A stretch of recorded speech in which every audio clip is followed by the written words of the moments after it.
Good morning. My name is Sam. I am an alcoholic and I'm also a son of recovery. Let's start out with the Serenity Prayer. Good and gracious God, grant me the serenity to accept the things I cannot change, the courage to change the things I can, and the wisdom to know the difference. Amen. Excuse me. So I'm reading 12 Secular Steps, an addiction recovery guide. So I'm currently in chapter 1, and I'm continuing reading on with In the Beginning, what everyone needs is a plan. It may seem as if all of this is just trivial babbling about wording, but it isn't.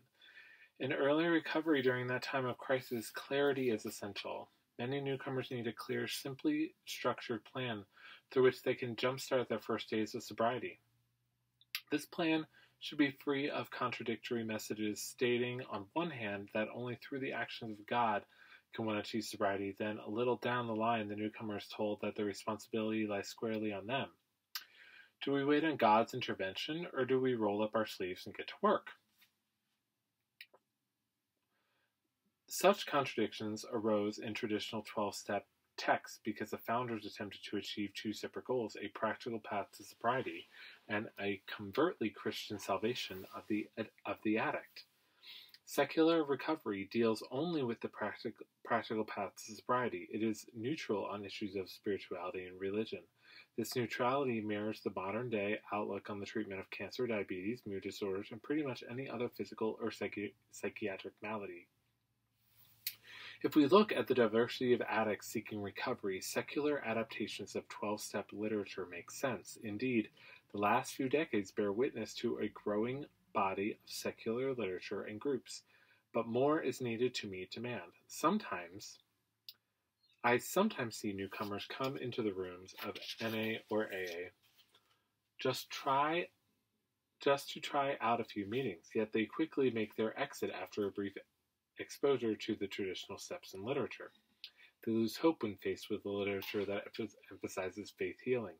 By chance, they don't stick around long enough to get to know the experienced members who could have guided them through this. Should even a single human life be lost to active addiction because of the issue of religion in recovery? There is a short passage near the end of the AA Big Book that addresses the agnostic perspective, and in summary, it pretty well dismisses it as a lack of open-mindedness. The same occurs in the Big Book chapter titled We Agnostics. We who consider ourselves agnostic or atheists have never had, and likely never will have, conscious contact with a God. This is not due to the closed-minded character of skepticism and reason. It is due to the character of supernatural entities. We agnostics tend to see reality in terms of what the five senses can confirm. It's a genetic thing, maybe. Agnostics and atheists. Sometimes I'm too lazy to write out both, and I always mean both when you see the term agnostics. Believe that people rely on each other, and we feel it is important that experienced members within 12-step groups extend to every newcomer not only their genuine support, but also an unconditional acceptance regardless of their views on religion. I found in my early recovery that this sort of support and acceptance was freely given in AA and NA. And so, in my initial weeks of recovery, I ignored the God talk at meetings and in the literature. I kept coming back daily as suggested by experienced members because their friendliness and openness gave me a feeling of hope. When the time came to engage in step work, I began to express my doubts about a spiritual awakening or turning my life over to God. To my relief, agnostic members identified themselves and became part of my recovery network. They taught me how to work a practical program. Many of the religious members were also very supportive. They addressed my spiritual reservations with such well-meaning maxims as, borrow my God till you can get your own, or use the group as your higher power until you are ready to accept a God of your understanding. I'm grateful for their encouragement, but I continue to perceive the group as just that, the group. They are fellow addicts, providing support, guidance, and experience, and I call them by their names. As for God, she continues to be an elusive and inscrutable mystery beyond both my observation and my understanding. I'm not closed-minded to religious possibilities, but the deeper I search, the more I am drawn to divine ideals and less so to anthropomorphic gods. If these divine ideals such as faith, hope, love, and justice, are to become real, it is our responsibility to make them so. I do not ask myself if I have given my life in worship to the right God. There are many gods. I ask myself if my actions today bring to life the right principles and values, like the golden rule, which is universal. I have never gently, yet persistently, pushed a religious beginner to abandon their beliefs and become agnostic as a requirement of their recovery. Why would I do that, and create an unnecessary and irrational barrier to their progress? Likewise, there is no need to pressure agnostic and atheist newcomers to give up their views. In truth, how many of you reading this page have, during the lowest moments in your addiction, desperately pleaded, "Please God, keep me from doing this again"? I know that I have. Though you were sincere, and trust me, I know you were, what good was it if the next day found you willing to act, or to act for help, or to accept at least a little responsibility for your part in recovery? Perhaps we all become realists on our first day of sobriety. Skeptics are successful in their 12-step programs. The success of agnostics and atheists in AA and NA stems from the fact that the founders of 12-step recovery, as a result of careful examination of their personal experiences, incorporated some very effective tools into their program. These tools include honesty, a support network of fellow addicts, commitment to a structured plan, working the steps, and a focus on living life one day at a time. The dysfunctional addict recovers through more than just abstinence. We learn how to live. As part of this process, we rebuild or build character and learn to use simple ethical principles as a guide for making decisions. Without a plan, I haven't a prayer. Those were the very words I told my sponsor one evening after I had been sincerely and intensely engaged in formal, written 12-step work. I went on to tell him that I had to reword the steps. I had to remove their religious or spiritual aspects in order to work them. There was no other way. At first, he seemed annoyed, and he remarked, "What are you going to do, cut out the God steps and work 6 steps instead of 12? The road to relapse is paved with reservations. Why can't you just let go and let God?" I pushed on and talked about my moment of clarity that had occurred a few days before. The moment of clarity I spoke of was special because it was the first time I fully and completely admitted to myself that I was an alcoholic and an addict, and I absolutely was not in control. I surrendered, and it was a complete surrender to the facts. In that moment, I completed the first step pretty much as it was meant to be done. In current 12-step doctrine, the first step is to be followed quickly by the second and third steps, and these instruct us to turn our will and our lives over to the care of God in order to be restored to sanity. Even in those days, I knew there was only one voice in my head. For me, it was crisis, a baptism of pain that moved me into action. If you cannot remember the final days of despair and anguish that forced you to seek a different way to live, be vigilant, for that time may not yet have come. Crisis creates a willingness to work for recovery. The moment of clarity occurred one morning as I was about to shave. I froze when I looked into the mirror, for I didn't recognize the face looking back. The veil of denial was lifted, and I saw clearly what I had become, a pathetic addict, slowly killing myself day by day. I realized that the problem truly was me, and God helped me, so was the solution. I told myself several times, "You are an addict, not God.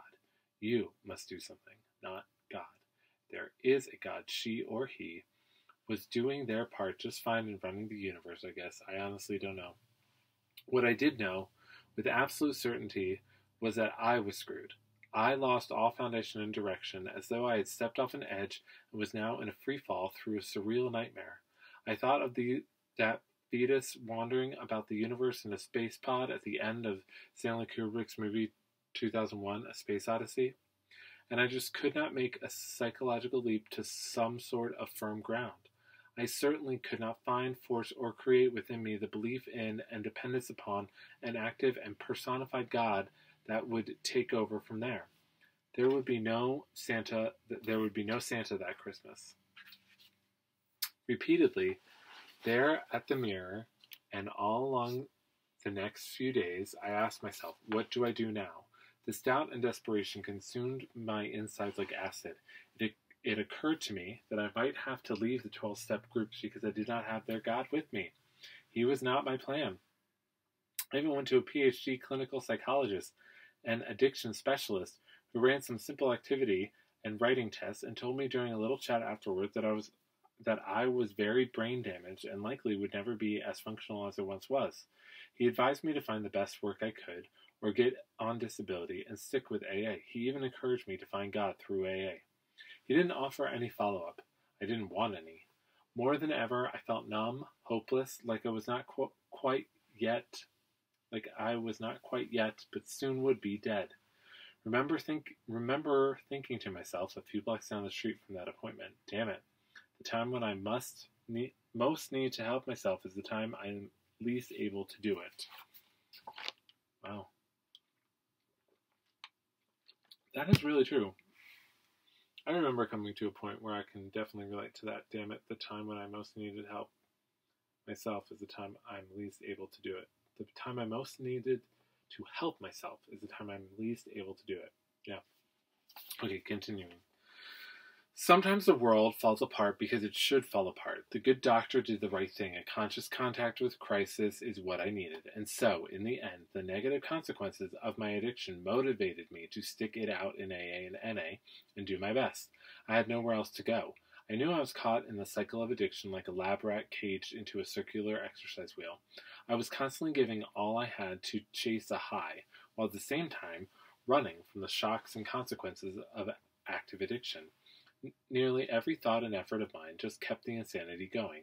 I knew I couldn't break that cycle alone. I was exhausted, yet, at the same time, truly ready to accept help and work on a solution. But where was this solution, and who would help? AA and NA came through with the help, and with a plan of sorts. After several weeks of going to meetings and talking to addicts, I started to use the practical advice these 12-step members gave me. And progress occurred as I followed their simple, candid suggestions like make a meeting every day and don't drink or use today no matter what. However, when it came to formal written step work, I had to commit 12-step sacrilege and reword them. My sponsor was overall supportive of these adaptations. My new agnostic friends were immensely encouraging and instructive, but there were other group members who strongly disagreed with my blasphemy. Many of these fundamentalist 12-steppers resembled and often were fundamentalist Christians. They believed in a hardcore and very literal interpretation, their literal interpretation of the AA book, Big Book, and NA basic text. They seemed to prefer that someone should suffer failure rather than one day sing out, I did it my way. That is not my refrain of recovery, by the way. I get by with a little help from my friends is more fitting. I'm a reluctant agnostic. I'm an admirer of faith, of forgiveness, and of the humility to see that I am not the center of the universe. These qualities are achieved by many agnostics and are also quite strong in people I consider religious or spiritual in a positive sense. These faithful are modestly, usually quietly devout. The precious metal of their character is evident in their actions that have a natural adherence to the golden rule. They don't thump upon and habitually quote whatever they consider to be the book of books. They're not forceful with their beliefs and judgments. They are not afflicted with the spiritual narcissism that places them in the center of the universe, where a personified God continually busies himself with their petty needs, wants, addictions, situations, judgments, and problems. Come on. That's what family and friends are for, until we learn better and grow up a little. I will again point out that you don't have to be an agnostic to use this book, or work these secular steps. As they say in AA, you can always take what you like from this work and then add the strength of your spiritual faith to it. God or no God, the moment comes for every addict when we must take responsibility for our recovery. The burning desire for a God to manage the duties and difficulties of life and of recovery seems to me a hopeful but misplaced fantasy for an all-powerful, enabling parental figure. Yet, faith, in God or in a plan, is good because it can give you the peace of mind of feeling like you're on solid ground. It is an emotional foundation that leads us to visualize and believe in something better, greater, even divine. Without that emotional foundation, without faith in something, motivation and willingness without that emotional foundation, without faith in something, motivation and willingness dissipate into thin air, and we are left in paralyzing despair. I sincerely appreciate that faith in an active, loving God is a powerful and hopeful vision. It is a very hopeful vision, for if this God exists, then we're not alone in our struggle. And in the late stages of our affliction, so many of us find ourselves increasingly alone. By the time we hit bottom, most of us simply can't do this recovery thing on our own, and we don't have to, is the message AA and other fellowships have sent out since their inception. When we study the actions that lead to successful addiction recovery, a common pattern appears. Day by day, we learn to make responsible, simple decisions to do the right things, like the decision to go to a meeting or pick up the phone and talk to a fellow addict. Rather than pick up a drink or a drug, it's possible that the Creator did its part when we were endowed with a brain that could create options, make reasoned decisions, and cooperate with others. Yes, from that point on, chance and choice would carry the day. We are on our own, and heaven help us if we lack the will to help each other. And that's where I'm going to end. Oh no, I guess I'll just finish this out. Okay. A common path to recovery, and this will be the end of chapter 1. Willingness to do the work. Let's look at 2 theoretical people in early recovery. Our first, John, uses suggested recovery tools, works the traditional AA steps and program, and in a year or so declares that by the grace of God, he's become sober and clean through a spiritual awakening. It sounds grand, and his words echo the traditional literature and sayings. Well, perhaps Jane does pretty much the same work, yet after a year or so, in a moment of self-appraisal, she realizes that at 40-something years of age, she is finally growing up. No spiritual awakening, no Saint Jane of the miraculous recovery, just Jane, plainly growing up after some delay. A humbling, yet honest assessment.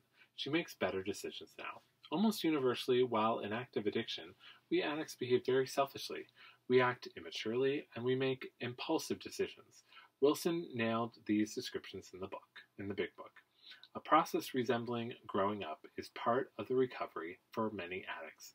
Through this process, we develop or restore important skills such as taking responsibility, using healthy coping and interpersonal strategies, and making good choices. Developing these skills is a sufficient goal of recovery. It is recovery. It seems that the process, the essential work for both John and Jane, is the same.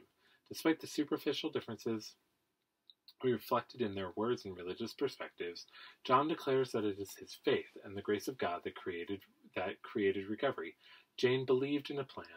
The fact is they both worked a reasonable program because they were both motivated and driven away from the pain and crisis that active addiction brought into their lives. Both discovered the initiating truth embedded in the first step, the honest admission that there is a serious problem and that it's out of control. Why should one seek to hinder the 12-step recovery of the other because of cosmological views? John believes there were no coincidences. Every step went according to a divine plan and the actions of God. The Big Book and other official 12-step writings will validate his view. From Jane's standpoint, this is all a journey created by the combination of circumstances and the choices we make when faced with them. And choices have their consequences, same as fate. Jane looks both ways before she crosses the street because it is prudent to do so. In the end, Jane is empowered by the recovered skill of making good choices. Through these choices, she brings both recovery and contentment into her life, one day at a time. John fully agrees with the importance of living this way as well. Out there in the meetings, the Johns and Janes can and do help each other to recover and to live better lives. Is there any significant relevance to the fact that Jane may never in her lifetime develop a conscious contact with a supernatural entity or God? Let go and let God might always be shortened to just let it go for her. The overall body of literature sanctioned by AA and other 12-step groups should be as inclusive as their members already are. I say this with the deepest respect for AA and NA and other groups and point out several times in this book that the fact, a very big fact, that the secular program outlined here is not original. This little guide rewords and updates a plan of recovery that AA and other sources created. It suggests that small but important adaptations be added to an evolving 12-step philosophy. Adaptation can lead to positive change over time, and thus, it is a useful concept to embrace.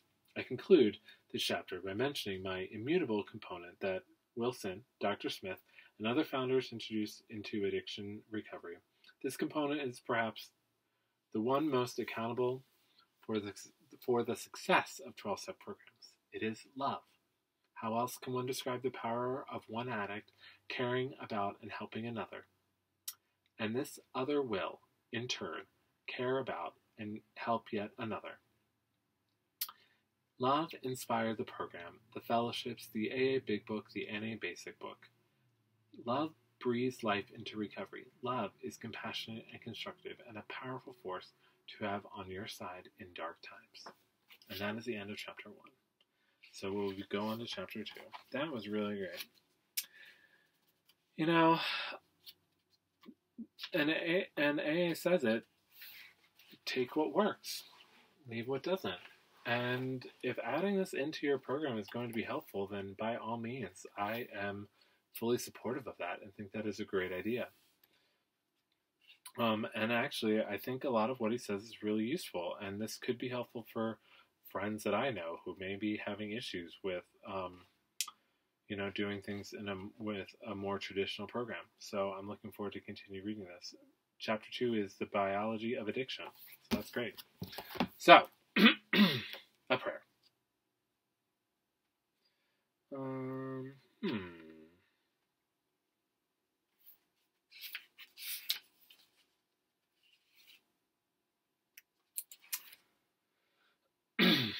Speak your truth. Speak your truth. Listen when others speak theirs too. When you let go of fear, you will learn to love others, and you will let them love you. Do not be afraid of dying, but do not be afraid to live. Ask yourself what that means. Open your heart to love, for that is why you're here, and know that you are, and always have been, one with God and all who live. So, with that, as always, if you have any comments, questions, or thoughts, please leave them, and I hope you have a blessed day. Thanks.